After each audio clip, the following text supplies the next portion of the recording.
Kita mulai ya. Baik, dokter. Ya, baik kalau gitu. Kali ini kita judulnya adalah patologi saluran nafas. Ya.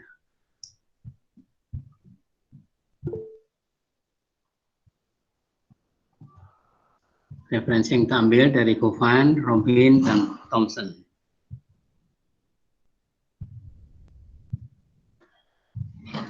Sebagai persiapan, pengertian tentang radang. Ya. Kita dahului radang menurut patologi anatomi. Ditinjau dari kecepatannya, ada radang akut, radang kronik. Menurut isudatnya, nanti ada namanya radang yang hemoragik, radang yang sporatif karena banyak nanah, ya, radang yang serosa karena cairan udimnya encer dan sebagainya. Menurut etiologinya, dan tergantung bakterinya apa. Ya mungkin ada tifoid, kemudian tuberkulosis, kolera, itu. Kedua, radang granuloma. Radang granuloma artinya di situ terbentuk jaringan granulasi, terdiri dari jaringan ikat, kemudian pembuluh darah kecil yang banyak, dan juga sel makrofag. Kemudian ke penyakit yang lain yang mungkin ditemukan pada saluran nafas adalah neoplasma. Di sini ada neoplasma jinak dan neoplasma ganas. Lanjut ya.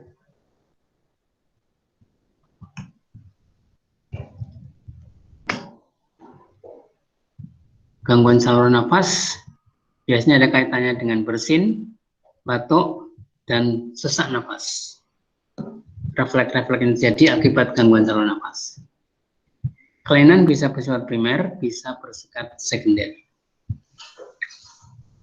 Kemudian jenis kelainan bisa kelainan kongenital, kelainan radang, dan neoplasma.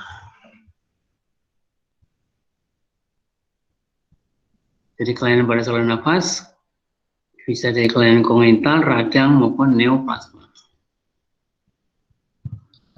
Hubungan dengan organ lain, ya. Kelainan pada saluran nafas bisa berhubungan dengan jantung, sehingga tadinya saluran nafas yang terganggu berakibat kedua-duanya, jantung dan saluran nafas, yang diberi nama CPC, Cor Pulmonale Chronicum. Jadi kelainan jantung yang disebabkan oleh kelainan paru yang kronik. Misalnya TBC, bisa menyebabkan kelainan jantung. Kemudian bronkopneumonia juga bisa. Kemudian bisa menjalar ke kelenjar limpa karena metastasis, misalnya ada tumor pada paru bermetastasis ke kelenjar limpa. Bisa kepada semua organ atau sistemik atau kemudian disebut miliaris. Contoh saja TBC. TBC yang tadinya di paru bisa menyebar ke seluruh tubuh yang menunjukkan bahwa basel TBC-nya beredar di dalam darah. Peredaran basel ya dalam darah itu disebut dengan istilah miliaris. Jadi tuberkulosis miliaris berarti pada hampir semua organ ditemukan reaksi tuberkulosis. Baik di parunya ada, kemudian di hati juga ada, kemudian di ususnya ada, bahkan di otaknya juga bisa ada perubahan-perubahan yang disebabkan oleh karena tuberkulosis.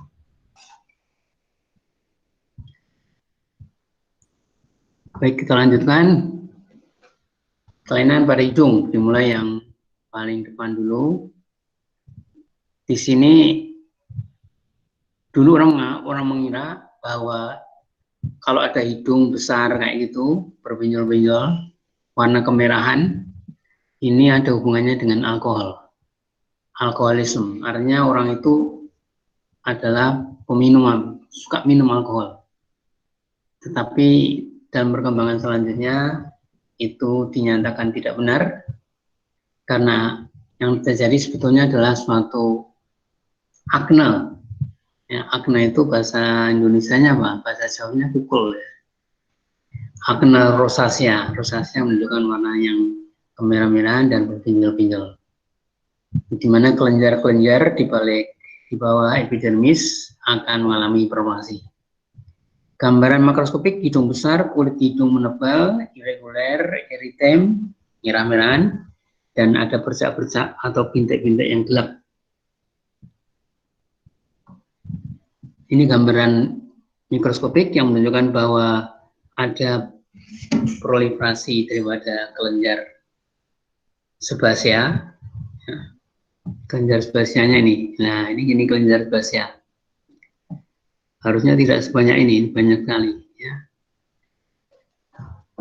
Jadi pelebarannya ductus sebaceus, acinis sebaceus hipertrofi, dan di sekelilingnya tampak jaringan ikat. Dan infiltrasi limfosit yang mungkin kalau diperhatikan pada pembesaran yang besar kelihatan ada sel limfosit yang bulat-bulat.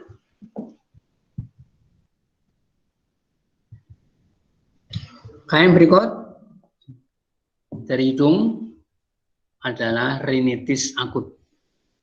Jadi radang akut pada hidung. Biasanya penyebabnya antara virus, bakteri, ataupun alergi. Dari kelainan ini bisa terjadi yang namanya rinitis kataralis. Artinya apa? Katar itu lepas. Yang lepas apa? Yang lepas adalah epitel mukosa hidung. Kalau epitel mukosa hidung itu lepas, maka cairan di balik mukosa itu akan mengalir cukup deras. Sehingga pernah kita lihat atau mungkin kita mengalami sendiri, hidung kita keluar cairannya terus-menerus dan sepertinya tidak terbendung. Ya, sapu tangan sebentar sudah basah semua, bahkan mungkin tisunya banyak yang dipakai dan basah semua. Ya. Jadi ingus cair, kalau kemudian kental dan purulen, tanda-tanda malah mau sembuh. Kemudian sebagai akibat daripada resiko atau kelanjutan daripada rinitis akut, biasanya sembuh kembali sedia kala. Kedua, bisa terjadi supurasi, timbul penanahan. Ya. Jadi ingusnya berubah menjadi nanah, bukan lendir lagi, tetapi nanah. Kenapa? Karena di situ biasanya ada pada ulcerasi itu ada ulkusnya. Ya. Ada supurasi, penanahan, dan kemudian timbul ulkus. Ya. Kemudian penanahan akan mengalami proses pencairan dan akhirnya sembuh. Pada yang kronik, prosesnya menyebabkan scarring. Scarring itu artinya perubahan jaringan yang asal diganti dengan jaringan ikat. Jadi ada kerusakan jaringan, jaringannya tidak mengalami regenerasi, tetapi mengalami penggantian dengan jaringan ikat. Ciri dari radang kronik adalah timbulnya jaringan ikat. Kalau sudah demikian, berarti ada gangguan di dalam mukosa hidung. Mukosa hidung menjadi menipis. Kemudian cairan yang dikeluarkan oleh hidung yang normal itu menjadi berkurang. Relatif hidung menjadi kering dan atropik dan tipis. Baik, kita lanjutkan. Sesudah hidung tadi masuk sekarang pada bagian lebih di atas daripada hidung adalah sinus. Radang pada sinus disebut sinusitis. Biasanya sinusitis adalah kelanjutan daripada rinitis. Sehingga etiologinya pun tidak banyak beda, yaitu virus, bakteri, dan alergi. Akibat daripada sinusitis hampir sama, tetapi di sini karena daerah sinus daerahnya yang sempit, ya, sempit, mungkin di situ berdekatan sekali antara jaringan yang sebelah atas dengan sebelahnya, maka menimbulkan sumbatan. Ada lendir saja menimbulkan sumbatan. Timbunan mukokel karena sumbut. Kalau ada sumbatan, maka ada udara, ada nanah yang kemudian tidak bisa keluar. Nanah yang tidak bisa keluar menyebabkan rongga hidung itu terjadi timbunan nanah yang disebut emphysema. Jadi timbunan nanah di dalam rongga hidung atau yang bagian sinus maksud saya.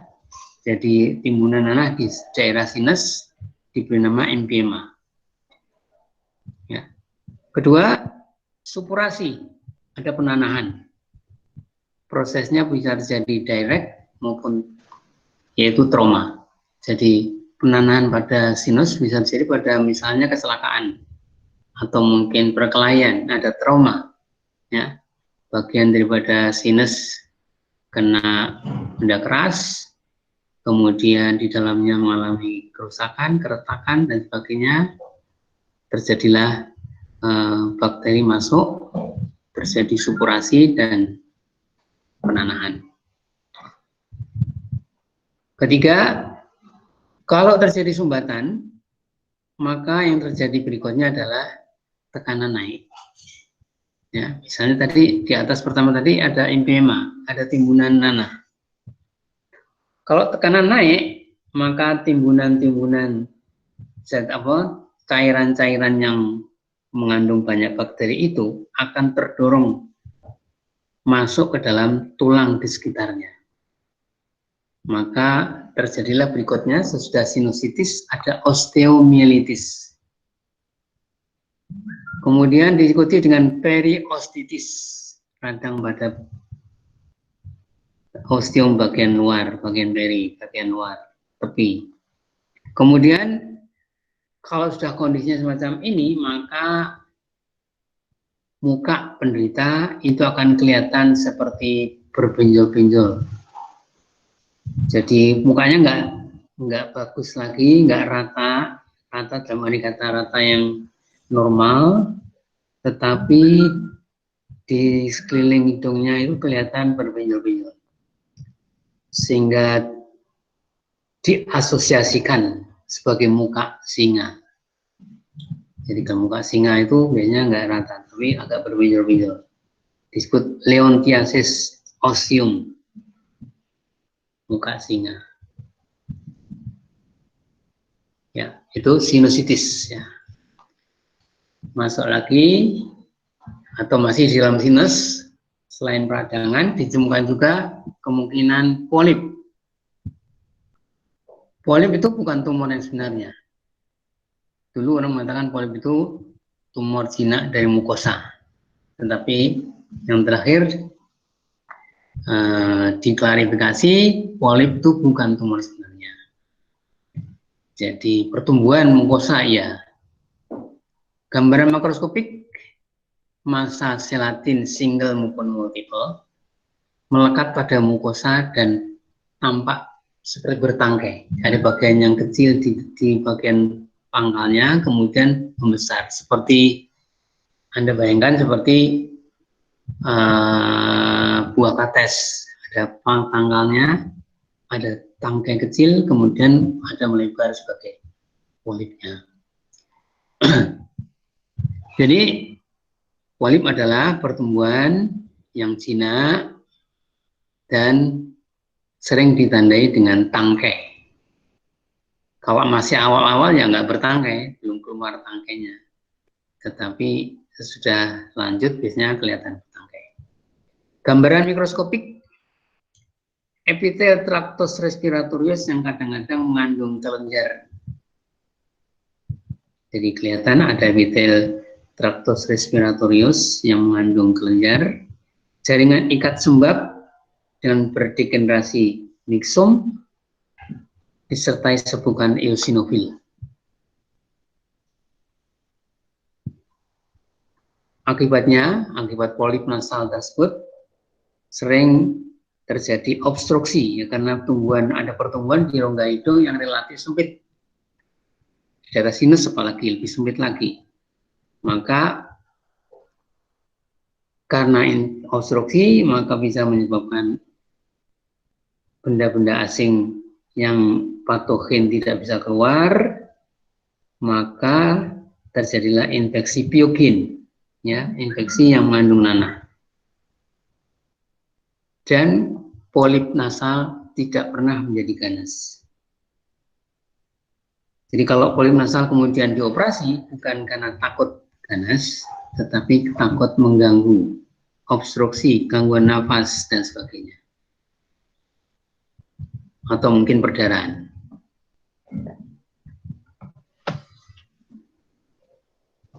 Berikutnya adalah lebih dalam lagi tonsil yang ada di daerah faring.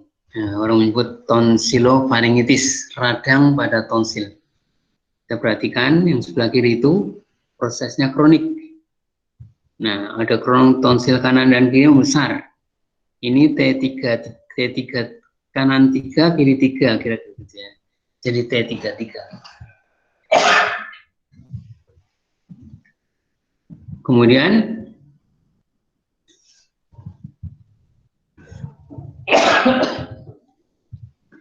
yang sebelah kanan itu radangnya akut. Kalau radangnya akut biasanya pembesaran tonsil tidak begitu kelihatan besar. Ya ada pembengkakan, ada kemerah-merahan, lebih merah mungkin.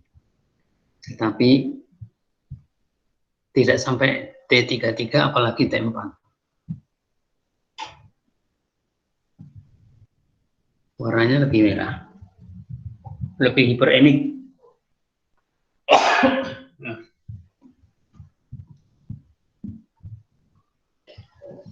Sekarang klien lain yang ditemukan di daerah apa ya, garis tengah yang disebut midline granuloma. Ada granuloma yang berada di bagian tengah daripada hidung, antrum, dan palatung. Jadi di kanan dan bagian tengah itu mungkin di septumnya biasanya prosesnya progresif, destruktif, ada kerusakan dan ada bahkan ada luka, ada ulkusnya. Kelena ini jarang dijumpai, tetapi kita harus, kalau dijumpai kita harus hati-hati karena kemungkinan besar ini adalah sifatnya ganas. Ya.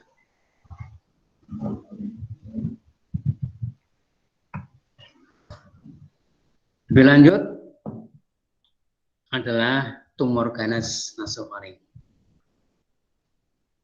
Tumor ganas nasofaring dapat langsung terjadi tanpa didahului papiloma.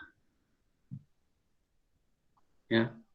Papiloma itu adalah tumor jinak. Ada epitel, kalau kebetulan di nasofaring, ya papiloma nasofaring gitu.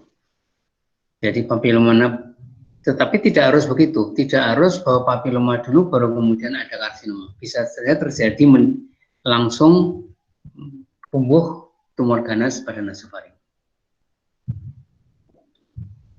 Bagaimana terjadinya? Biasanya berawal dari perubahan epitel gepeng berlapis. Saya ulangi, perubahan dari epitel kolumner, ya, epitel mukosa nasofaring itu tadinya kolumner. Kemudian karena reaksi atau iritasi yang berlangsung lama, berusaha mengalami perubahan menjadi squamosa. Jadi kolumner menjadi sel epitel yang gepeng berlapis. Maka diberi nama metaplasia squamosa dari mukosa yang tadinya berepitel kolumner. Di dalam nasofaring juga ditemukan sel transisional.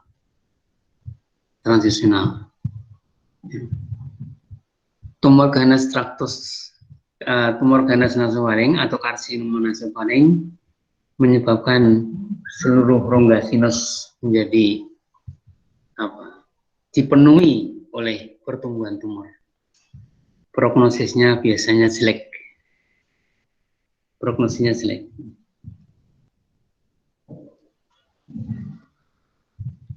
Berikutnya, tumor pada traktus respiratoris bagian atas. Nasofaring itu pada bagian atas. Yang lainnya bisa berupa plasmasitoma. Insiden plasmasitoma jarang, tetapi penyakit ini dianggap progresif dan destruktif. Menimbulkan kerusakan yang relatif lebih cepat. Lokasi adalah di jaringan lunak, traktus respiratorius, dan juga bisa terjadi plasmasitoma di traktus digestivus. Makroskopik tampak massa polipoid bertangkai, jadi massa seperti polip, kesannya bertangkai. Akibatnya terjadilah obstruksi karena ada pertumbuhan di dalam suatu rongga yang relatif sempit. Gambaran mikroskopik, kelompok sel plasma atipik dijumpai, kemudian jaringan ikat penyokong itu sedikit. Jadi kalau kita perhatikan stromanya yang terdiri jaringan ikat itu tidak banyak, tapi yang banyak adalah kelompok-kelompok sel plasma yang atipik.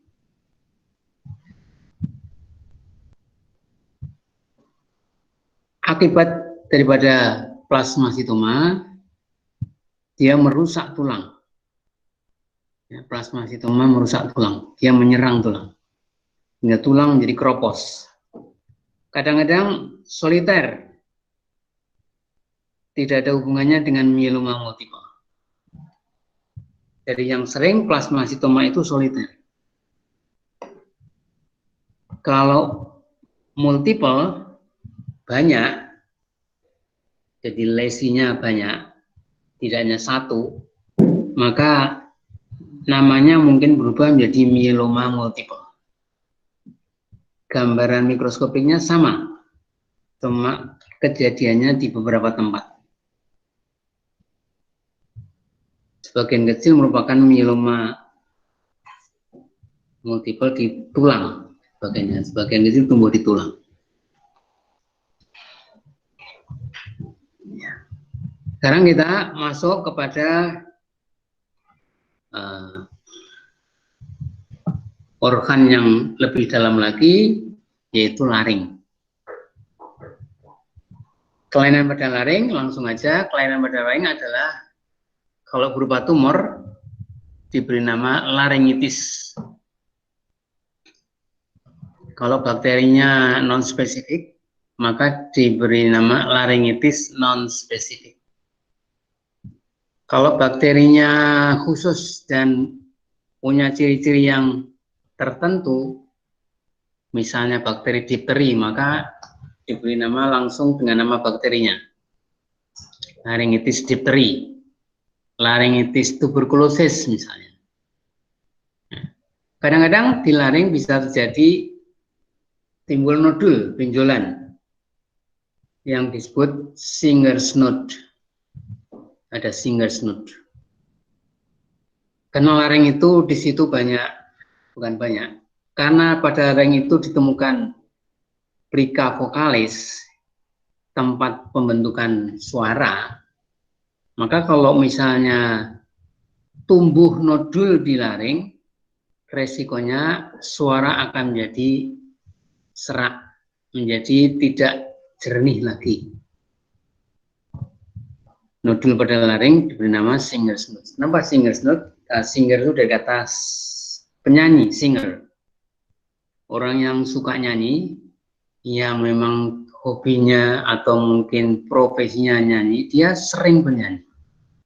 Dan kalau menyanyi tidak tanggung-tanggung, kadang-kadang sebagian besar waktunya dipakai untuk menyanyi. Bisa di tepi laut, misalnya di pantai, supaya suaranya tidak mengganggu orang lain, kira-kira begitu. Tetapi memang dia sering bernyanyi. Nah, salah satu risikonya terjadilah nodus pada laring. Maka diberi nama singer's node. Jadi suka mengeluarkan suara yang keras, teriak, nyanyi, dan sebagainya. Tumor pada laring berikutnya adalah tumor pada laring. Pada laring bisa terjadi tumor, bisa tumor jinak, bisa tumor ganas. Yang jinak karena epitelnya, maka terjadilah kelainan pertumbuhan pada epitel laring yang diberi nama papiloma. Bisa juga terjadi perubahan epitel yang berwarna keputih-putihan yang diberi nama leukoplakia. Itu adalah calon keganasan pada laring. Jadi kalau ada leukoplakia, maka harus diperhatikan kemungkinan tumbuh menjadi keganas. Kalau masih awal, terjadilah karsinoma in situ. Kalau lebih lanjut, terjadilah karsinoma laring, yaitu tumor ganas laring yang sudah invasif, masuk ke dalam subepitel. Jadi kelainan dimulai dari epitel. Tumor lain yang pada laring yang sifatnya jinak adalah hemangioma. Hemangioma berarti ada hem itu darah, angio pembuluh, oma adalah tumor jinak. Jadi tumor jinak pembuluh darah. Ditemukan pertumbuhan atau ya proliferasi pembuluh darah yang banyak. Juga kondroma. Kondroma, dia kata kondro itu jaringan tulang rawan, maka ini adalah tumor jinak pada tulang rawan. Dan juga fibroma. Jadi tumor jinak pada jaringan ikat, walaupun jarang. Ya, itu laring ya. Sekali lagi, di laring terjadi laringitis non-spesifik, mungkin bakteri-bakteri yang koken ya, Streptococcus, Staphylococcus, dan jenis yang lain. Kemudian yang lebih spesifik itu difteri, tuberkulosis. Atau juga bisa terjadi yang bukan suatu radang, tetapi benjolan yang terjadi akibat terlalu banyak mengeluarkan suara, itu disebut nodul pada laring yang dinamakan singer's node. Pertumbuhan lain adalah papiloma ataupun karsinoma, yaitu tumor jinak maupun tumor ganas. Mengenai laringitis non-spesifik, biasanya karena laring itu letaknya di dalam, maka etiologinya tidak primer, tetapi merupakan kelanjutan infeksi traktus respiratorius sebelumnya, yaitu di faring.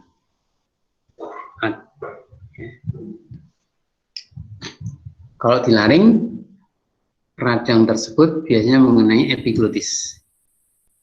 Maka gambar makroskopik laring akan bengkak, kemerahan, permukaannya bisa rata atau halus, dan dapat terjadi stridor, suara esek serak, oleh karena pembengkakan daripada selaput suara. Ya, kalau orang muda, anak-anak misalnya, ada pembukaan di laring bisa menyebabkan obstruksi, ya, yang menyebabkan obstruksi, penyumbatan.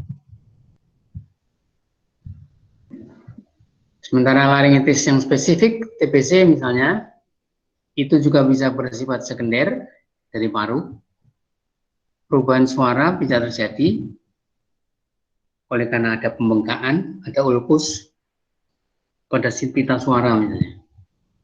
Secara mikroskopik biasanya ditemukan tuberkel.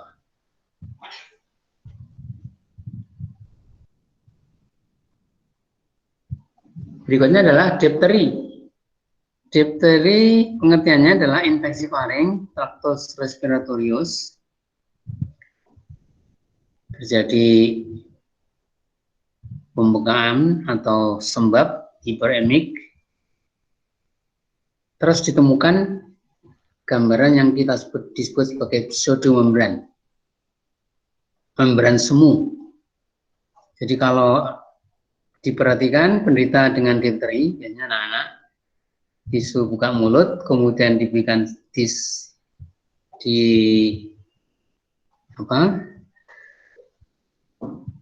disenterin atau dinyalain lampu senter yang ditujukan kepada faring tersebut, akan kelihatan bercak-bercak putih yang nempel pada bagian belakang daripada faring.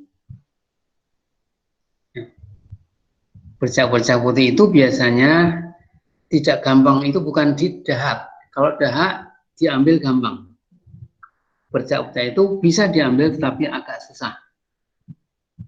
Karena itu adalah suatu membran, walaupun membran yang semu.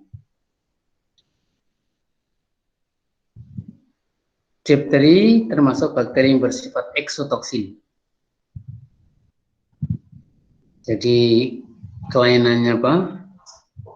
Bakterinya mungkin ada di laring, tetapi kerusakannya bisa menyebabkan gangguan pada miokard atau jantung, bisa menyebabkan gangguan saraf, gangguan ginjal, ya.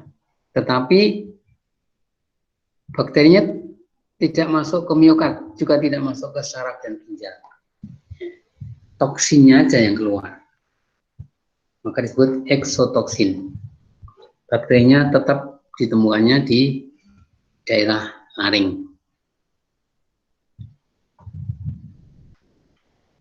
Kelainan berikut, bagian dalam lagi, setelah laring adalah bronkus. Berikut adalah gambar bronkus normal. Ya. Yang bagian atas kanan ini adalah lumen daripada bronkus, yang dibatasi oleh dinding bronkus yang merupakan sel-sel kolumner, ya, sel epitel kolumner bersilia, ada rambut-rambut ketar di bagian luar epitel ini, bagian atas. Kemudian di antara sel kolumner ditemukan sel goblet, tidak banyak, kadang-kadang aja. Ya, di bawahnya di daerah subepitel ditemukan kelenjar-kelenjar, baik kelenjar liur yang jernih maupun yang pentir, yang mukus maupun yang sirus, dua-duanya ditemukan. Kemudian di bagian luarnya bronkus ini biasanya dilapisi oleh kartilago, ya, tulang rawan. Ini untuk membedakan secara mikroskopik, ini bedakan dengan bronchiolus. Kalau bronchiolus tidak ada tulang rawannya. Kalau bronkus ada tulang rawannya. Kelainan pada bronkus, radangnya disebut bronkitis akut kalau bahasanya akut. Penyebab inflamasi yaitu bakteri, iritasi berupa debu rokok, uap pabrik. Sementara ada alergi yang oleh karena protein-protein tertentu. Gambaran makroskopik pada tracheobronkitis akut, mukosa akan tampak bengkak, warna merah, kataralis sering terjadi, epitel yang melepas, fibrinus, membranus, perdarahan, dan pernanahan. Jadi bisa terjadi dahak mengandung nanah atau mungkin bahkan mengandung darah. Jadi batuk darah belum tentu karena TBC, ya. Bronkitis juga menyebabkan batuk darah bisa. Mikroskopik, gambaran mikroskopik daripada tracheobronkitis akut itu ya gambaran radang akut, rubor, kalor, tumor, dolor yang terjadi di jaringan bronkus atau ya organ bronkus tadi. Ada rubor berarti ada warna kemerahan, hiperemik, ada tumor berarti ada udimnya jelas nanti. Hiperemik berarti ada pembuluh darah yang melebar. Dan biasanya epitel banyak yang lepas, juga silia. Nah, kalau silia pada lepas, itu resikonya dia tidak bisa menahan laju bakteri dari luar masuk ke dalam paru. Sehingga kalau ada bakteri dari luar melewati bronkus yang silianya sudah tidak tampak, bahkan lendirnya juga tidak ada, kering daerahnya, maka dengan gampang bakteri dari luar, dari pernapasan langsung menuju ke paru. Tidak bisa dihambat di situ.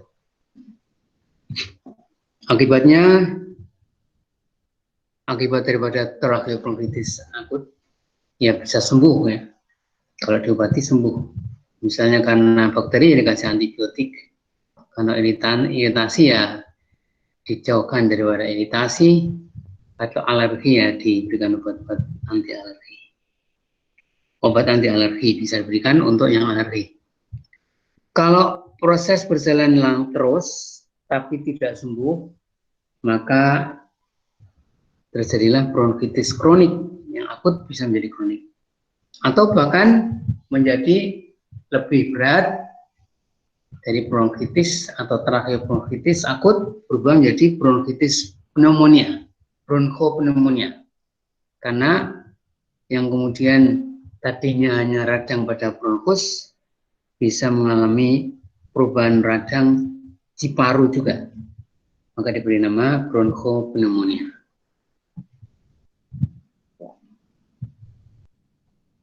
Bronkitis kronik, kalau proses berjalan lama, biasanya inflamasi cabang bronkus yang ditandai dengan batuk yang kronik. Batuk kronik ini biasanya produktif, artinya mengeluarkan banyak dahak.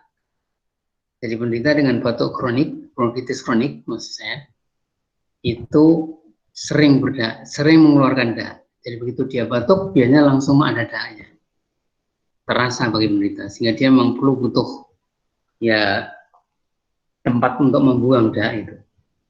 Disinilah diperlukan kecermatan yang higienis ya.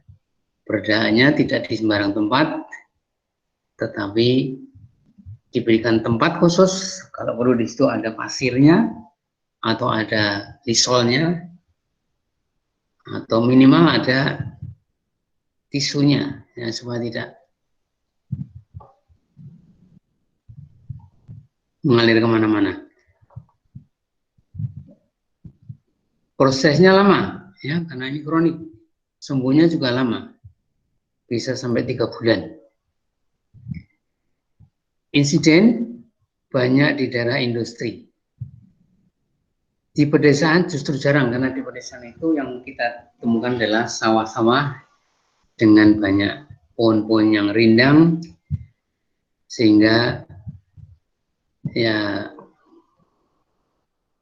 polusi udaranya tidak banyak. Kelainan bronkitis kronik sering dijumpai pada laki-laki dan sejak dewasa muda. Tanda infeksi jarang.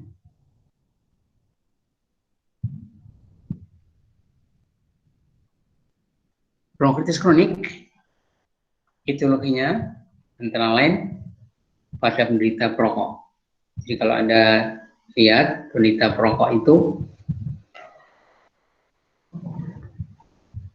sering batuk, batuknya ya tidak sembuh-sembuh.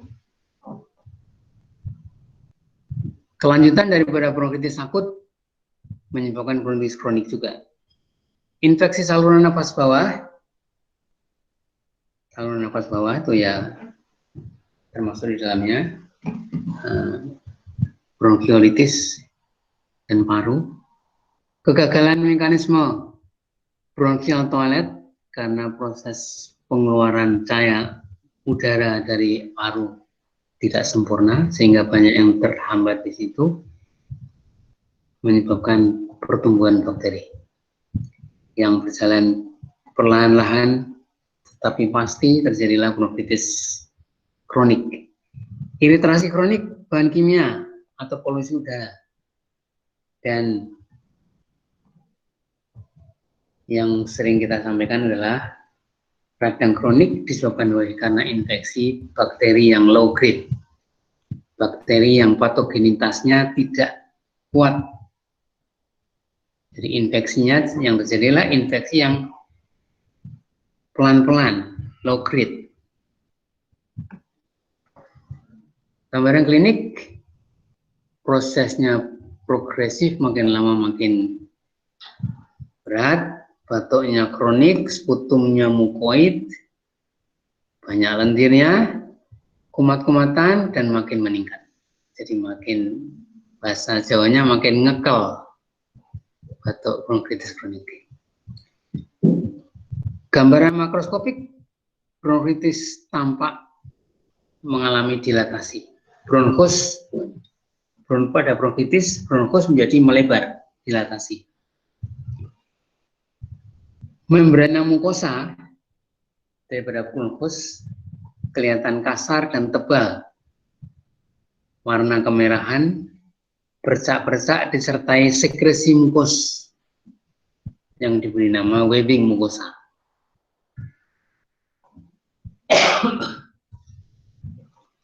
Gambaran mikroskopik fibrosis dan sel radang kronik, metaplasia epitel, silia hilang, hiperplasia kelenjar mukosa ditemukan. Jadi ada metaplasia epitel, ada menghilangnya silia, dan hiperplasi kelenjar mukosa. Ini sementara ada fibrosis juga. Jadi gambaran bronkitis kronik dibanding yang akut, kalau akut pada lumen ditemukan apa itu kayak nanah, ya, penanahan. Pada bronkitis kronik tidak ada nanah tetapi lendir yang banyak. Kemudian pada bronkitis akut pembuluh darahnya melebar, ya, hiperemik kuat. Pada bronkitis kronik pembuluh darahnya kecil-kecil, ya, tidak melebar. Kemudian pada bronkitis akut sel radangnya adalah sel radang leukosit polimorfonuklear (PMN). Pada bronkitis kronik sel radangnya adalah sel limfosit dan sel plasma. Ini gambarannya sel limfosit dan sel plasma. Yang bulat-bulat hitam kecil itu adalah limfosit, yang bulat besar dengan ada bagian sitoplasma yang jernih, intinya tampak di pinggir, kedorong ke pinggir, ini adalah sel plasma.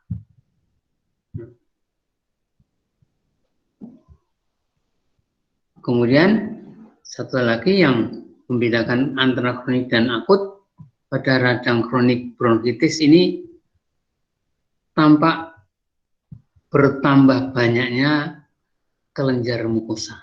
Ini kelenjar mukosa menjadi kelihatan lebih banyak.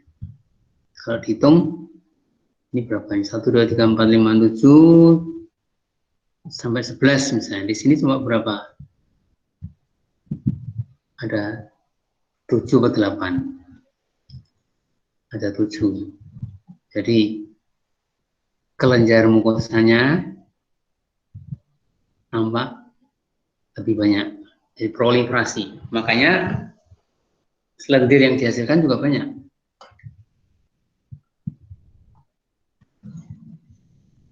Klaim berikut adalah asma bronkial. Bahasa Jawanya asma itu mengi. atau orang nyebut bengek. Demi bengek ya asma bronkial. Pengertiannya, suatu keadaan alergi pada dengan terjadinya bronkospasme disertai expiratory wheezing, yaitu suara ngik, ya, suara yang meninggi pada waktu orang bernafas, mengeluarkan nafas, ekspirasi, yang kemudian dikenal dengan istilah mengi tadi. Kenapa? Karena ada mukus yang kental.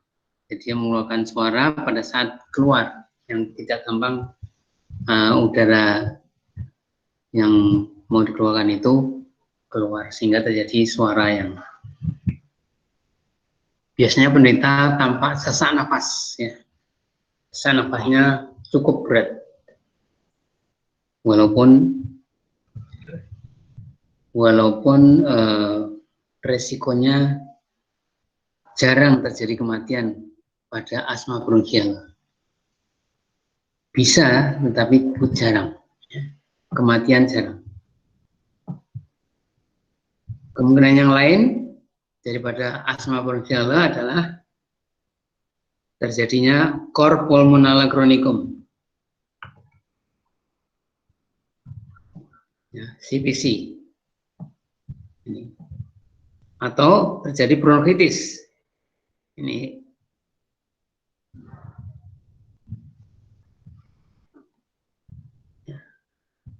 jadi prognosisnya pada umumnya asma bronkial prognosisnya baik, tapi kondisi yang hebat yang terus-menerus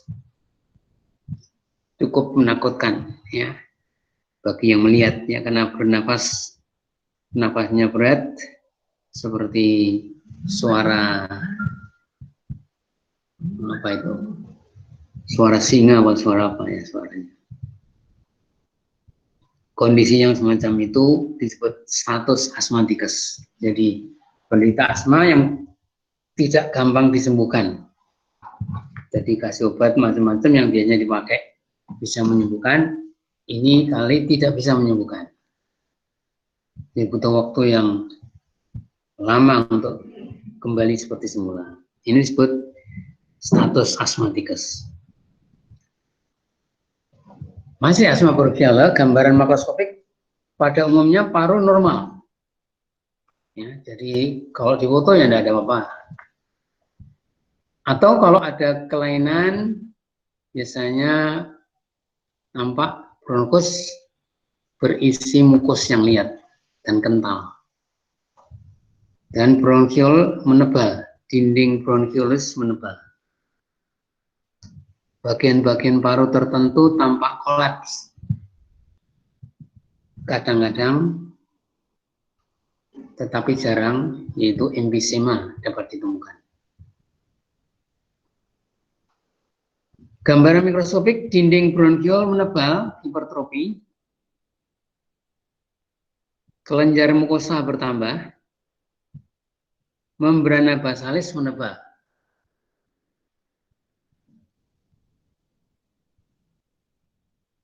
Membrana basalis menebal karena di situ ada timbunan imunoglobulin A, imunoglobulin G, dan sepukan eosinofil, spiral Kosman, dan kristal Charcot Leyden. Jadi membrana basalis, kalau kemudian dilakukan swab,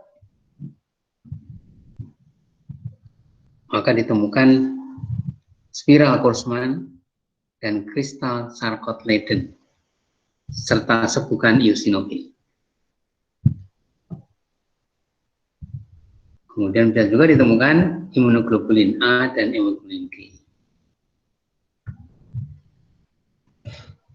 Ini gambaran bronkiolus.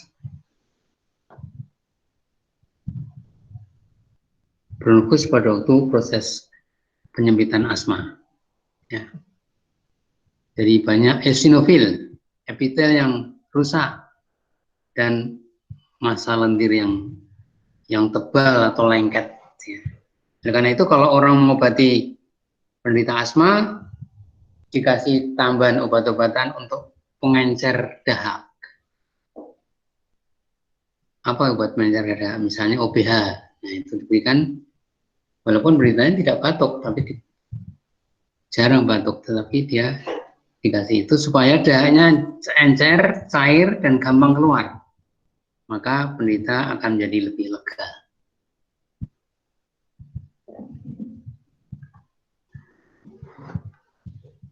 Oke, berikutnya masih pada bronkus. Kalau tadi mengalami peradangan, sekarang bronkusnya melebar. Jadi pengertiannya pelebaran bronkus yang menetap dan bersifat lokal. Jadi melebar, kemudian normal. Normal, melebar, normal lagi. Ini yang disebut bronkiolitasi.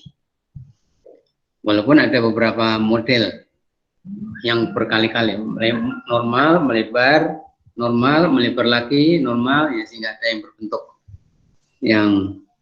yang apa?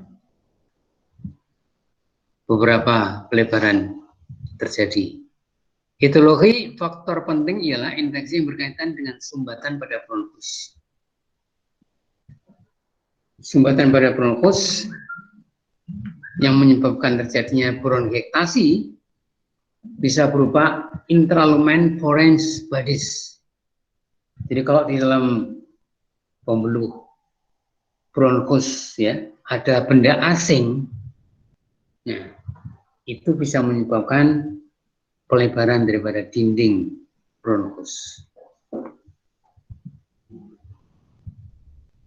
Atau ada sesuatu pada dinding bronkus sehingga dinding bronkusnya menipis, maka dinding bronkus gampang melebar. Atau ada penekanan pada dinding bronkus. Jadi sumbatan pada bronkus bisa terjadi karena intralumen foreign bodies, bisa terjadi dinding bronkusnya menebal sehingga lumennya mengecil. Terjadilah sumbatan bronkus. Kemudian bisa juga dari luar dinding bronkus ada pertumbuhan tumor yang mendesak bronkus sehingga bronkusnya lumennya menyempit. Terjadilah obstruksi, ya. Jadi sumbatan. Masih bronkiekstasi, obstruksi bronkial baik bisa bersifat parsial ataupun komplit. Resorpsi udara dengan daerah yang mengalami kolaps paru bisa menyebabkan terjadinya bronkiekstasi juga. Penumpukan dan penimbunan sekresi dalam bronkus yang tersumbat. Jadi kalau ada bronkus tersumbat, maka ada timbunan dan tumpukan cairan-cairan sekresi. Itu menyebabkan bronkus melebar, terjadi bronkiekstasi. Terjadinya infeksi yang menyebar ke dinding bronkus. Kalau ada infeksi, biasanya kemudian terjadi kelemahan daripada dinding, terjadi pelebaran. Dilatasi dinding bronkus akibat efek tekanan intrapleural yang negatif yang disebabkan lewat paru yang kolap oleh efek pelebaran dari sekresi berlebihan yang dipertahankan pada bronkus yang tersumbat. Ya. Jadi gangguan di paru bisa menyebabkan juga terjadinya dilatasi pada bronkus.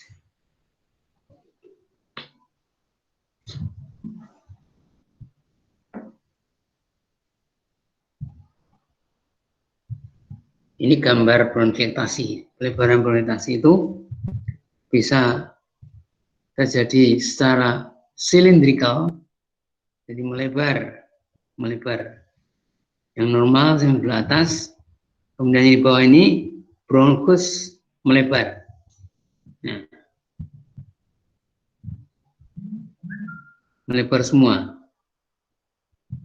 Sementara bagian lain pelebaran itu terjadi setempat-setempat.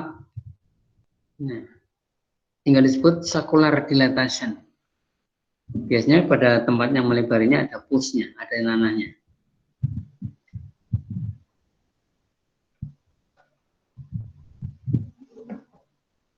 Jadi ada yang bentuk sekuler, ada yang berbentuk pelebar begitu aja, ya.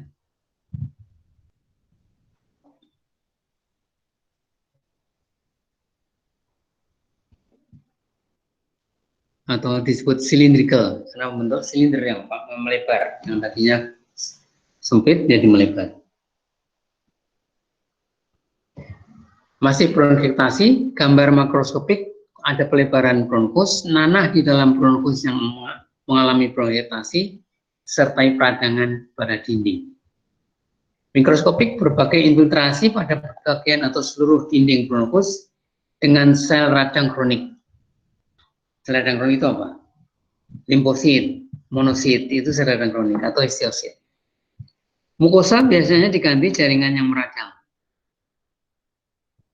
Jadi mukosanya diganti jaringan yang meradang dan daerah yang mengalami metaplasia squamosa.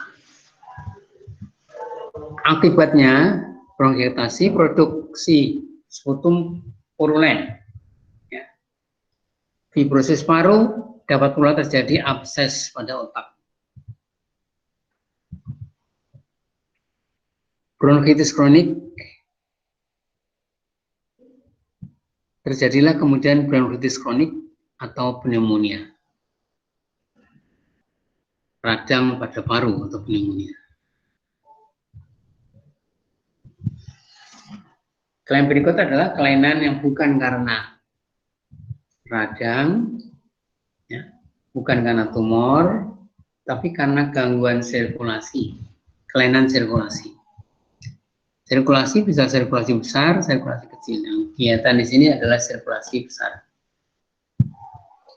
Ada 5 macam: kronik pasif venous congestive, edema pulmonum, emboli pulmonum, infark pulmonum, hipertensi pulmonum.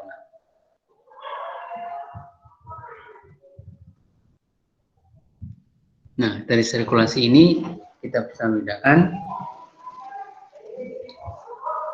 sirkulasi besar ya yang berkaitan dengan pembuluh darah yang besar, aorta dan vena cava misalnya.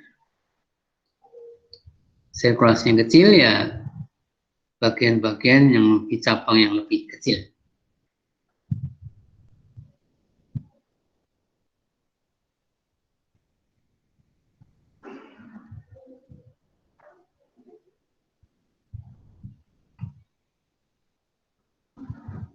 Pertama tadi kronik pasif venous congestive. Etiologinya ada hubungan dengan kegagalan kronik jantung sebelah kiri. Jadi kalau jantung sebelah kiri gagal memompa darah ke seluruh tubuh, misalnya pada mitral stenotik, hipertensi yang kronik, penderita hipertensi yang lama, atau pada mitral stenotik biasanya terjadi gagal jantung ventrikal kiri. Gambaran makroskopik warna paru akan berwarna coklat karena ada timbunan darah.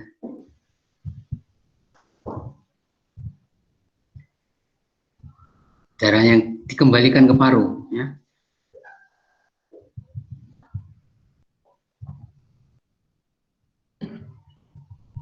Jadi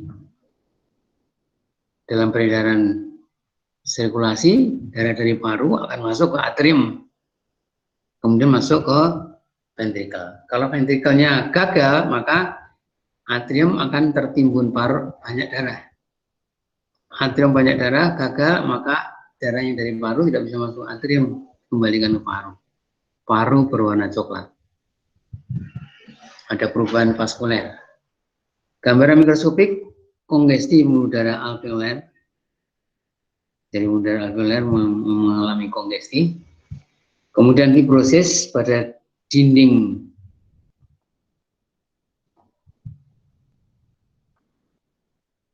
kemudian sel payah jantung di dalam alveoli. Jadi di dalam alveoli ditemukan sel payah jantung. Jadi sel payah jantung itu tidak ditemukan di jantung, tapi di paru alveoli. Yang keempat, gambaran mikroskopiknya sering ditemukan aterom pada pembuluh darah besar.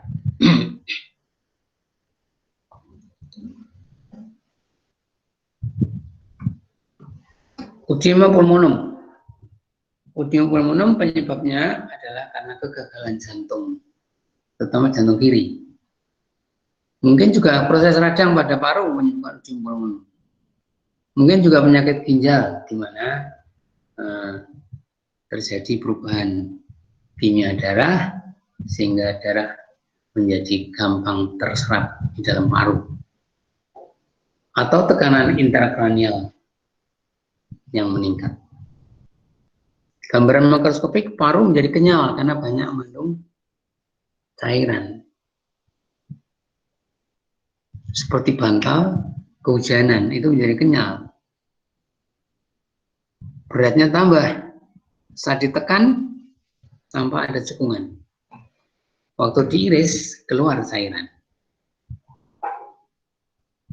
Gambaran mikroskopik, alveolus mengandung cairan, isi cairan, dan sering disertai dengan infeksi sekunder yang diberi nama pneumonia hipostatik. Radang paru yang sekunder yang diberi nama pneumonia hipostatik terjadi pada udem pulmonum. Sekarang emboli paru. Emboli paru menyebabkan kematian dada.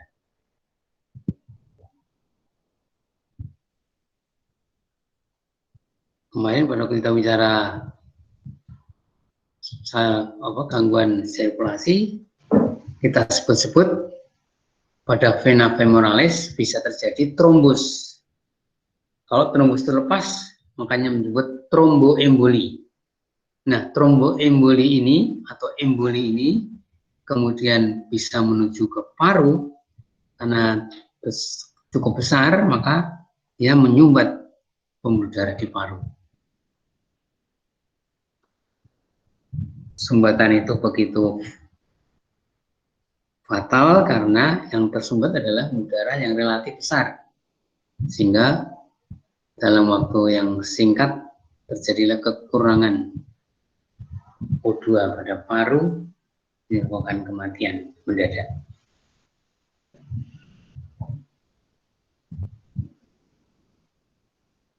Maka disebut emboli paru. Infak paru. Infak paru etiologinya umumnya karena emboli. Nah, emboli juga menyebabkan infak paru. 75% biasanya mengenai lobus bawah.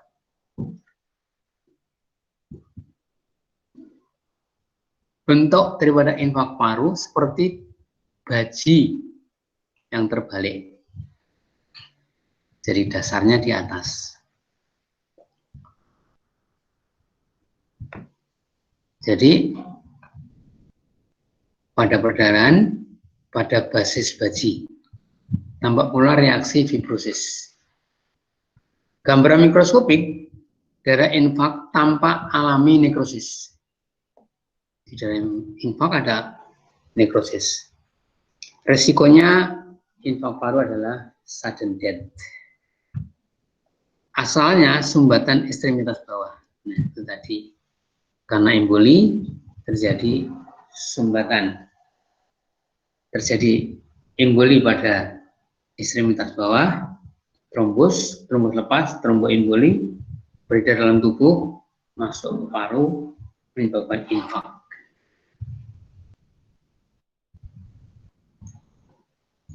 Akibatnya, pada infak paru, pengurangan fungsi paru terjadi, bisa infaknya menjadi luas sekali, sehingga berbahaya sekali, nyeri pleura, dan efusi pleura. Terjadi jaringan parut, dan infak septik.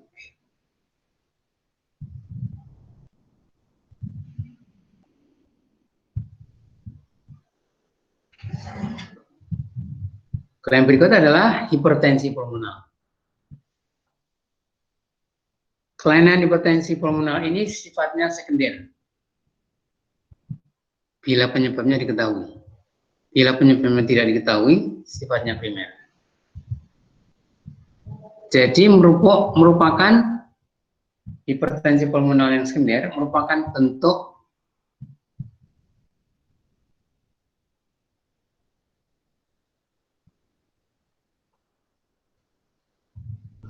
yang umum tampak pada aliran darah pulmonal yang berlebihan. Misalnya SAN, congestive venous pasif yang kronik, penyakit paru obstruksis,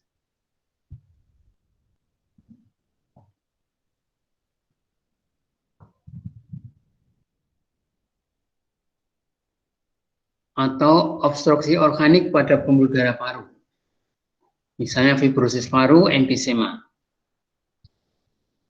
Nah, semuanya ini karena ada sebabnya jelas, ada SAN, ada kongesti, ada penyakit paru, obstruktif, maka ini disebut hipertensi yang sekunder, hipertensi pulmonal sekunder. Sementara hipertensi pulmonal yang primer tidak diketahui sebabnya. Bisa pada anak atau wanita umur 20-40 tahun,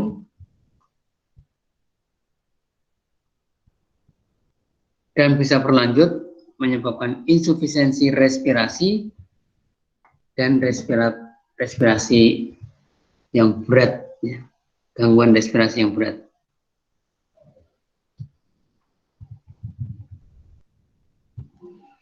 Kasus bayi meninggal dunia mendadak. Bayi X lahir prematur, Apgar skor 10-10-10, lahir di rumah sakit tipe B, rumah sakit yang besar.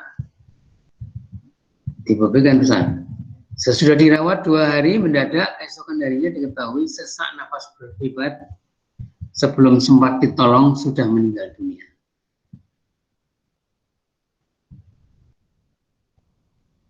Bangsal anak-anak menjadi geger. Siapa yang bunuh anak itu? Siapa yang mungkin menjatuhkan anak bayi tersebut? Orang tua marah. Kemarin sehat-sehat saja, hari ini meninggal dunia tanpa sebab yang jelas. Jangan-jangan ketutup selimut, ketutup bantal, jatuh, yang semua ditujukan kepada keteledoran perawat. Atau tersedak, berarti kurang perhatian dari perawat. Jalan keluarnya apa? Jalan keluarnya adalah otopsi. Jadi otopsi itulah yang menentukan apakah memang bayi itu harus mati atau seharusnya tidak mati, tetapi karena keteledoran menjadi mati. Kalau ternyata di dalam otopsi ditemukan yang namanya membran hialin, ya, hialin membran pada bayi infan tersebut, maka selamatlah perawat tersebut dari tuduhan itu. Dan itu bisa terjadi dengan gambaran tadi, kondisi sehat tiba-tiba mendadak mati. Dan itu terjadi dalam waktu 3-4 hari sesudah lahir. Jadi hialin membran disease, singkat HMD, sering ditemukan pada bayi atau infan yang dilahirkan seksio atau prematur, atau ibu dengan diabetes mellitus. Ini semua menyebabkan resiko terjadinya hialin membran disease pada paru bayi. Patogenesisnya, paru bayi tersebut pneumosit tipe 2-nya berkurang. Karena pneumosit tipe 2 berkurang, maka surfaktannya juga berkurang, tahanan permukaannya. Tegangan permukaan akibatnya, karena surfaktan berkurang, tegangan permukaan akan naik, maka terjadilah membran hialin. Pada orang dewasa juga bisa terjadi hialin membran pada orang dewasa. Penyebabnya karena shock paru akibat toksik, karena kebanyakan O2, karena influenza atau virus, juga karena bahan kimia sesudah inhalasi bahan kimia.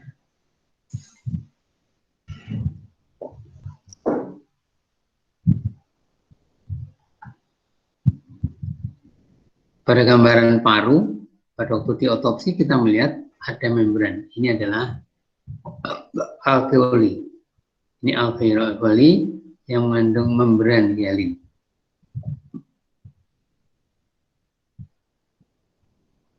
Nah, ketahuan ada membran, maka pantas bahwa pada bayi itu tiba-tiba sesak nafas hebat.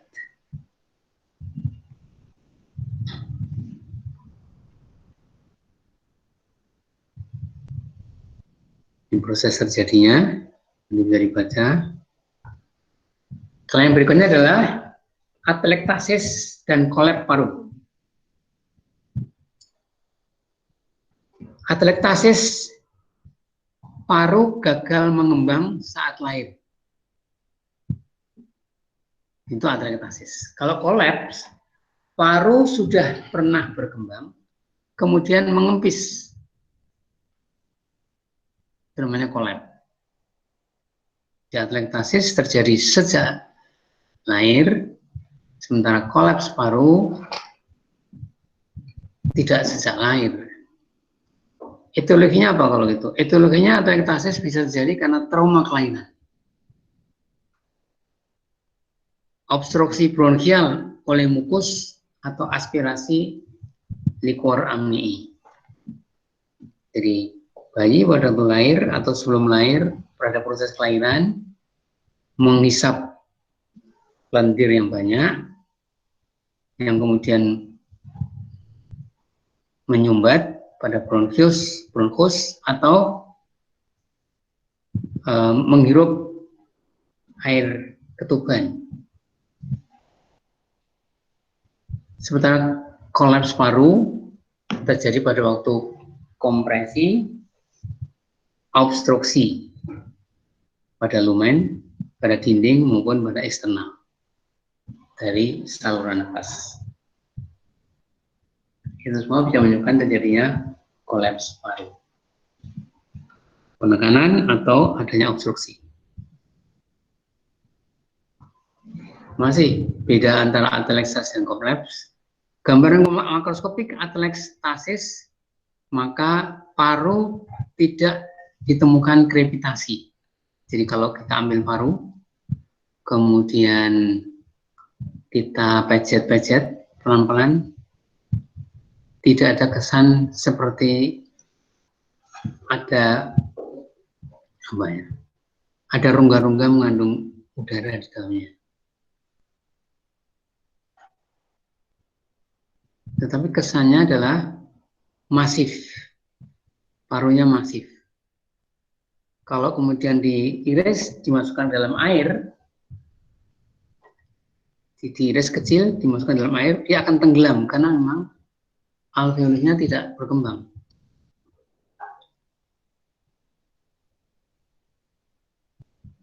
Dinding alveolus tampak tebal. Ya. Kalau proses atelektasis ini luas, ya kematian pasti terjadi. Pada kolaps paru, gambaran makroskopik paru masif atau sebagian ada cekungan, ada keriput, tetapi ada keriput yang penting karena dia pernah berkembang. Jadi lapisan luar paru, membran paru itu tampak berkeriput. Gambar mikroskopik alveolus akan tampak mengempis.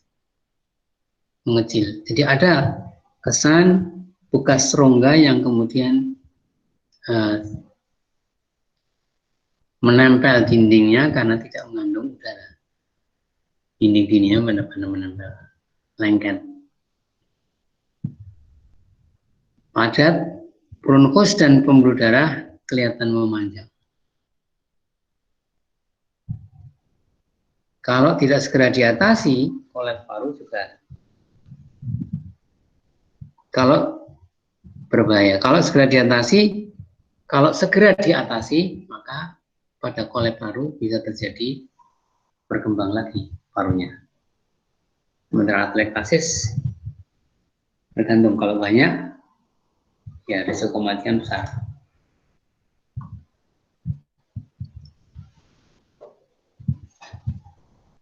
Ya, istirahat sebentar ya.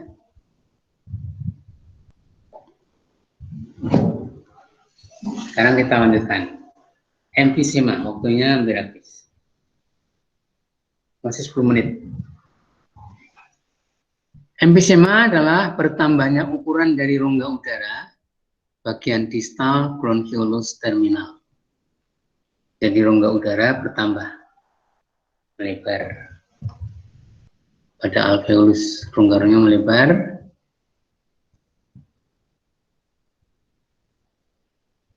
Ada beberapa jenis emfisema yang terjadi karena dilatasi, yang kedua terjadi karena destruksi. Klasifikasi pertama dilatasi terutama saluran nafas. Yang terkena biasanya saluran nafas saja. A. Distribusi yang tidak selektif. B. Dengan distribusi yang selektif.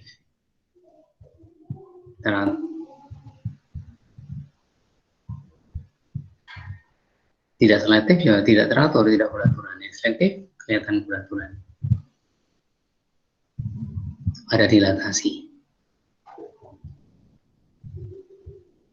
Kedua, destruksi dinding saluran nafas dan rongga udara bagian distal. A. Distribusi yang tidak selektif. B. Distribusi selektif. C. Distribusi yang irregular.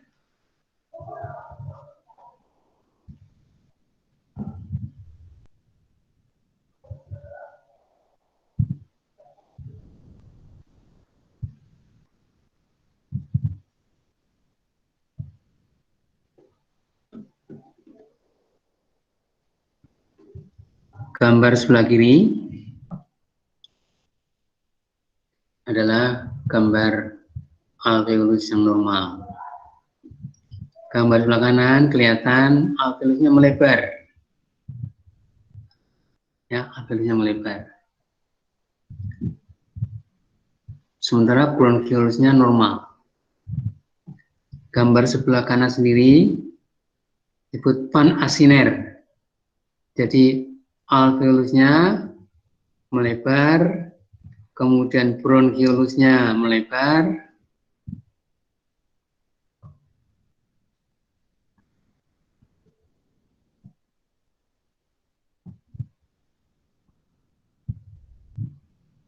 bronchiolusnya melebar, alveolusnya melebar, dua-duanya, alveolus maupun bronchiolus melebar.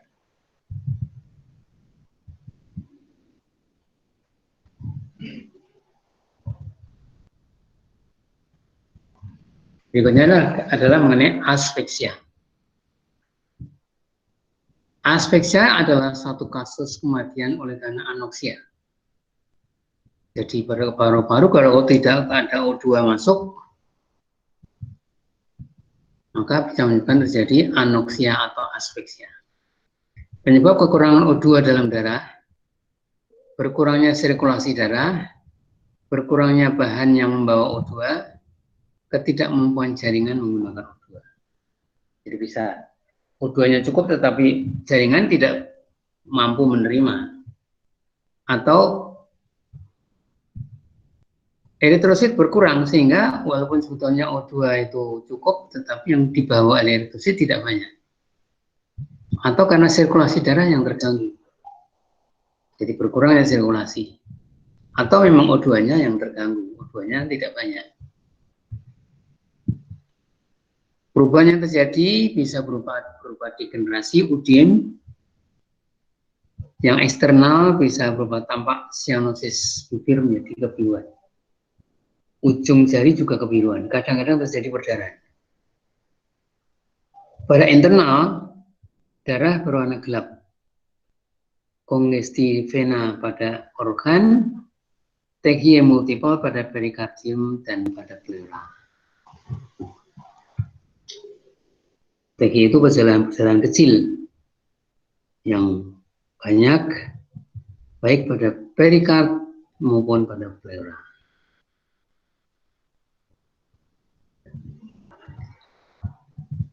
Berikutnya adalah mengenai tenggelam. Karena kaitannya dengan nafas ini. Tenggelam bisa menyebabkan kematian. Tetapi berbeda di air tawar dan di air laut. Mana yang lebih cepat menyebabkan kematian? Ternyata air tawar menyebabkan kematian lebih cepat. Kematian tenggelam di air tawar membutuhkan waktu kira-kira 2-3 menit. Kenapa? Karena kalau penderita masuk ke dalam penderita tenggelam di air tawar, maka terjadilah hemodilusi. Air masuk ke dalam pembuluh darah. Darah menjadi encer. Kalau darah menjadi cair, kadar elektrolit dalam darah menurun. Dan eritrositnya rusak, hemolisis. Karena ada benda asing, cairan dari luar masuk. Kaliumnya menaik. Kematian terjadi dalam waktu 2-3 menit. Innalillah.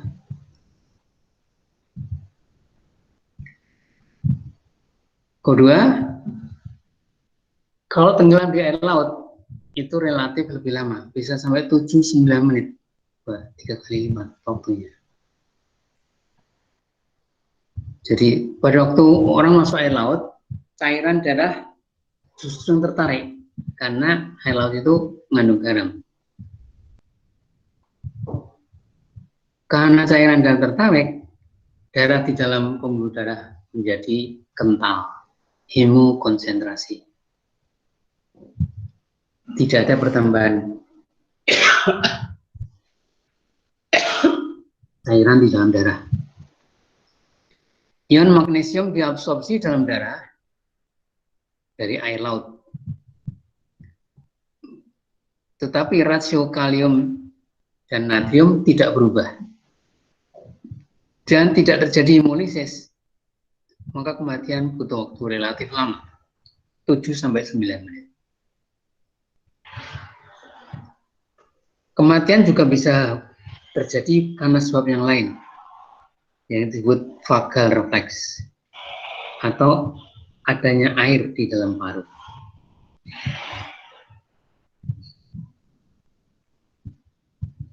Jadi kalau orang masuk ke dalam tenggelam dalam air yang dingin, terjadi refleks vagal, itu menyebabkan 10-15% kematian mendadak. Atau air di dalam paru 85-90%. Jadi paru-paru betul-betul sudah penuh dengan air. Hampir 100%. Itu tadi mengenai tenggelam. Berikutnya adalah mengenai radang pada paru. Radang pada paru namanya pneumonia. Definisi peradangan yang terjadi di paru akibat berbagai penyebab. Itu bentuknya bisa berbagai macam, termasuk virus. Virus corona bisa juga menyebabkan radang pada paru yang disebut pneumonia. Jadi istilah pneumonia udah lama kita dengar ya. Mungkin untuk awam istilah pneumonia itu baru. Berdasarkan kelainan anatomik, pneumonia itu ada dua. Lobar pneumonia dan kedua lobular pneumonia. Kalau disebut lobar pneumonia, artinya pneumonia itu mengenai lobus per lobus. Jadi ada lobus tertentu yang mengalami peradangan, lobus yang lain mungkin tidak mengalami peradangan. Itu lobar pneumonia. Tapi lobular pneumonia ini mengenai lobulus yang terkena. Jadi dalam satu lobus banyak lobulus. Maka di dalam satu lobus itu ada bagian yang mengalami peradangan, ada bagian yang normal. Kalau lobar pneumonia, kalau lobus itu terkena, kena semua. Apakah lobus atas, lobus tengah, ataupun lobus bawah. Mungkin lobus atas kena, lobus bawah tengah mungkin tidak kena. Tapi satu lobus terkena semua. Tapi kalau lobular pneumonia di dalam satu lobus belum tentu peradangan itu terjadi secara masif. Contohnya bronchopneumonia. Jadi ciri bronchopneumonia, gambaran mikroskopiknya ada bagian-bagian alveolus yang mengalami peradangan, ada bagian alveolus yang normal. Ada bercak-bercak semacam itu.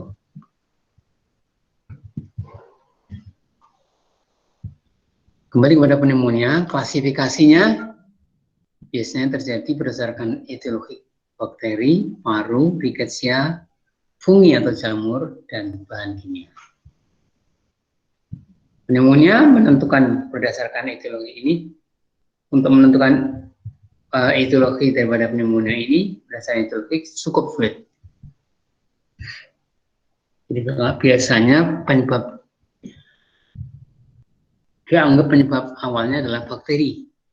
Maka selalu kalau ada pneumonia dicoba dengan obat-obat antibakteri. Baru kalau ada kesulitan, baru dilakukan pemeriksaan laboratorium untuk melihat kira-kira penyebabnya apa. Kalau penyebabnya virus, ya obat antivirus. Kalau penyebabnya rickettsia, ya obat-obat anti rickettsia. Kalau penyebabnya jamur, ya obat anti jamur. Kalau penyebabnya bahan kimia, ya dijauhkan daripada bahan kimia tersebut.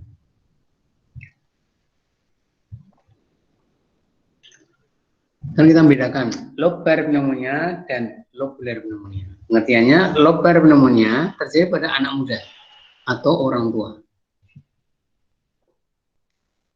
Jadi pada anak muda yang sebelum, saya ulang. Lobar pneumonia terjadi pada anak muda, ya, usia muda, bukan anak-anak. Pada pemuda, usia muda yang sebelumnya kelihatan sehat. Dan biasanya lobar pneumonia ini mengenai satu lobus atau lebih dari satu lobus paru secara menyeluruh. Jadi kalau dari satu lobus itu katakanlah dilakukan biopsi dimanapun, blind biopsi, gambarannya sama.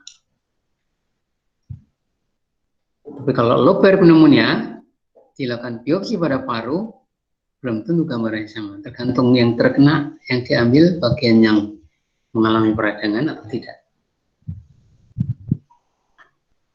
Bersifat multivokal dan biasanya pada lobular pneumonia itu bilateral. Di kanan kiri. Kalau lobar pneumonia mungkin tidak bilateral. Tapi satu lobus terkena. Penyebabnya lobar pneumonia mungkin karena pneumococcus yang paling sering, Klebsiella bacilli, Streptococcus dan Staphylococcus. Sementara lobular pneumonia biasanya Staphylococcus, Streptococcus dan pneumococcus, Haemophilus influenza, juga virus TBC,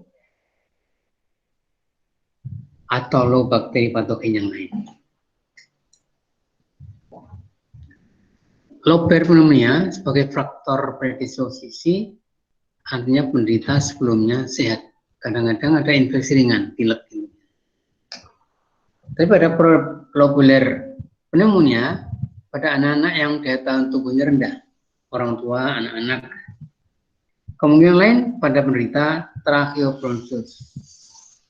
tracheobronchitis, udim paru, penyakit jantung, penyakit paru, penyakit ginjal, penyakit diabetes mellitus, demam, anestesi, malnutrisi, dan penyinaran. Pada lobar pneumonia, infeksi biasanya belum jelas. Sebagian menyatakan lewat bronchial tree. Yang lain bilang akibat hipersensitivitas lokal terhadap organisme paru. Jadi masih belum jelas. Pada lobular pneumonia, cara infeksinya biasanya berasal dari bronchus atau bronchiolus, dan selanjutnya melebar menimbulkan fokus konsolidasi pada alveolus di sekitar bronchus yang meradang. Jadi dari bronchus ke bronchiolus dan ke alveolus.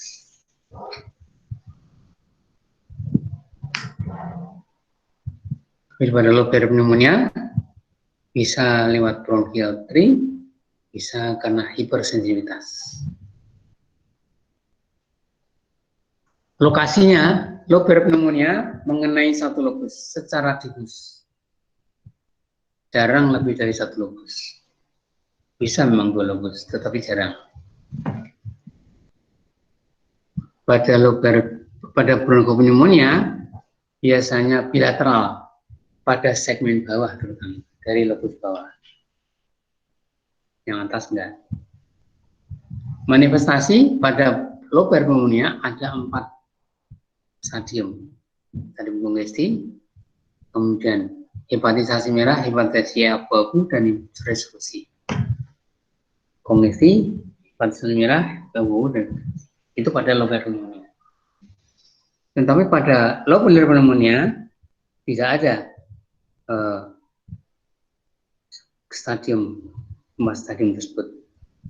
Kenapa? Karena peradangannya tidak difus, sehingga perubahan-perubahan warna tidak akan tampak. Karena ada bagian yang berubah, ada yang normal, sehingga permukaan pleura mukosa makroskopik, permukaan pleura mukopurulen. Di permukaan pleura tampak mengandung lendir yang bernanah. Gambaran mikroskopik, bronkus mengalami radang sporatif. Sementara paru alveolus terjadi radang akut eksudatif.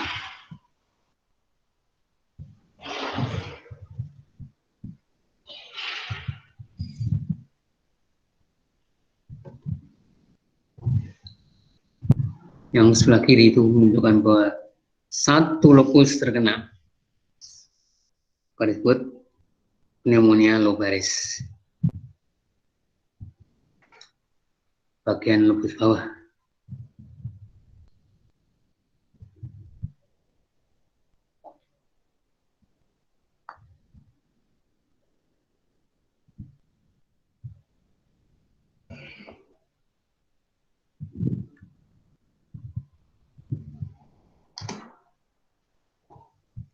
Pada hepatisasi merah dari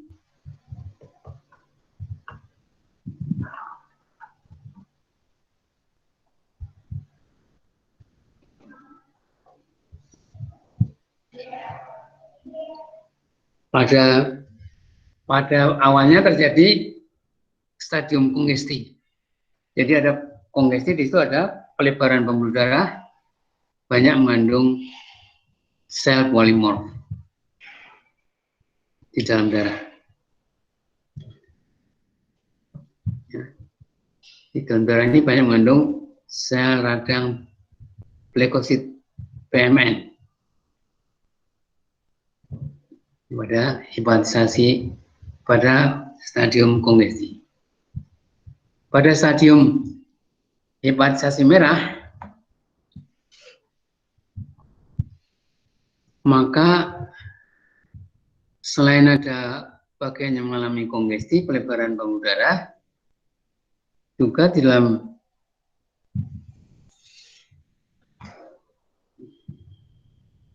alveolusnya tampak padat, mengandung fibrin, eritrosit, timbunan eritrosit, fibrin, dan leukosit PMN. Hingga kelihatan jelas hepatisasi merah, warnanya menjadi merah.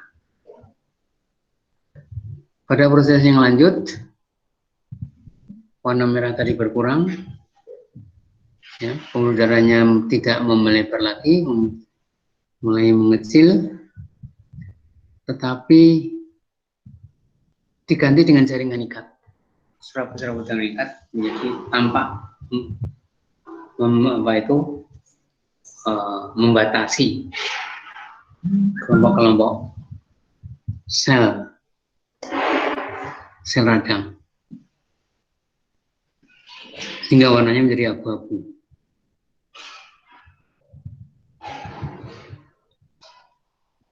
Pada stadium yang mau mengalami kesembuhan, terjadinya resolusi, ya, di mana fibrinnya menjadi ditarik kembali, makin berkurang, leukosit PMN juga berkurang, pembuluh darahnya juga tidak hiperemik,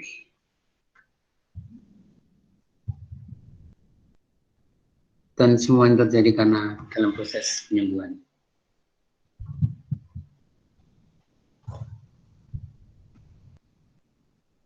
Sekarang pada bronkopneumonia, biasanya pada paru bagian bawah kanan kiri.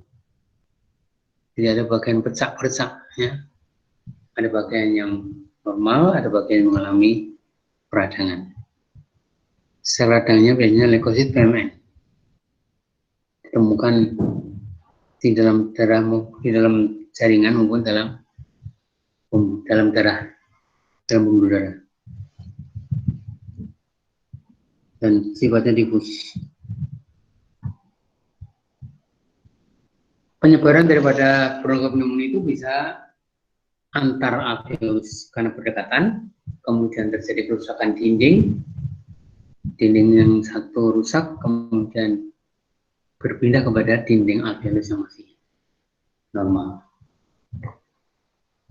dan seterusnya.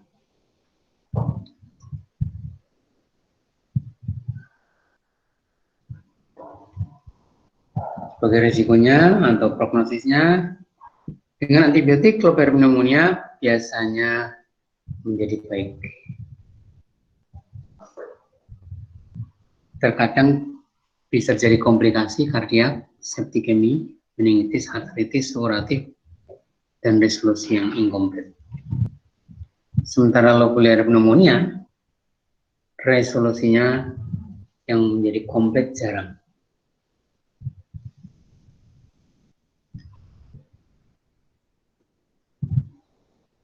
Resolusi terjadi kalau segera diobati. Bronkopneumonia yang segera diobati akan menjadi baik. Tapi kalau enggak, terjadi fibrosis paru, menimbulkan kerusakan tersendiri, kerusakan bronkial, supurasi, perikarditis, dan kematian.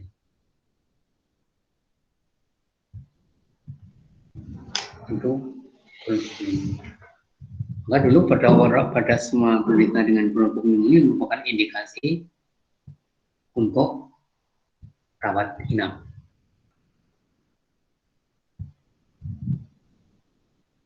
Nggak tahu sekarang. Abses pada bronkopneumonia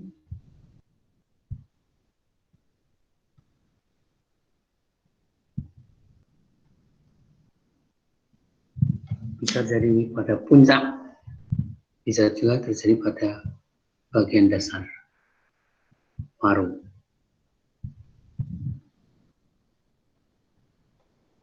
Jenis pneumonia lain, pneumonia pneumostreptokok atau pneumonia baris yang klasik. Yang kedua, Staphylococcus pyogenes, Streptococcus pyogenes, etiologi pneumonia. Kemudian pneumonia Klebsiella, Haemophilus influenza.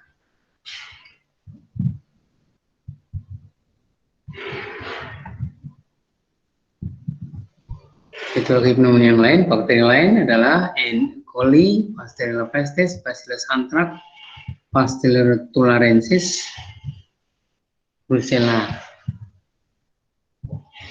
Neisseria meningitidis, dan Salmonella typhi.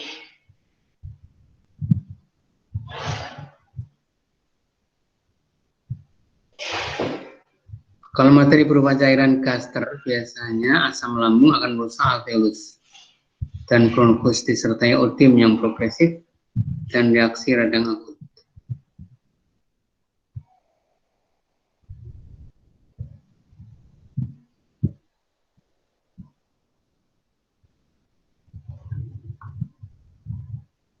Bronkopneumonia pada neonatus pada umur 8 jam pertama kebanyakan berasal dari intrauterin dan terbanyak oleh karena inhalasi cairan amnion. Jadi bisa terjadi neonatal pneumonia karena inhalasi cairan amnion. Kalau terjadi sesudah 48 jam, 2 hari, maka biasanya oleh karena bakteri seperti pada orang dewasa. Sedikit kasus asal inhalasi dari isi gaster muntah. Jadi dengan membran hyalin disease secara klinik susah. Pada umur yang ya harus otopsi.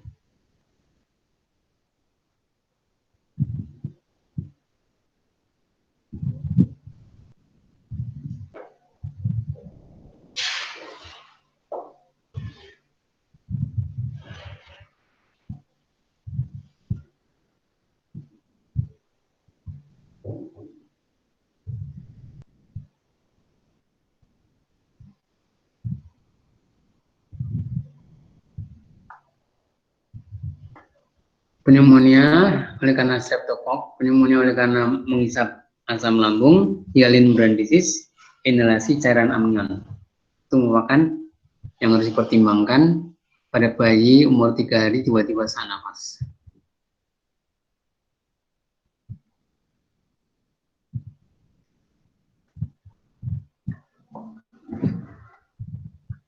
Selesai. Terima kasih. Jadi hari ini sampai di sini dulu. Kita tutup ya. Assalamualaikum warahmatullahi wabarakatuh. Waalaikumsalam warahmatullahi wabarakatuh. Kita ketemu lagi hari kapan? Hari Jumat, Dok. Hari Jumat ya, hari Jumat pagi ya. Ya. Ya udah. Sampai ketemu ya. Assalamualaikum ya. Ya.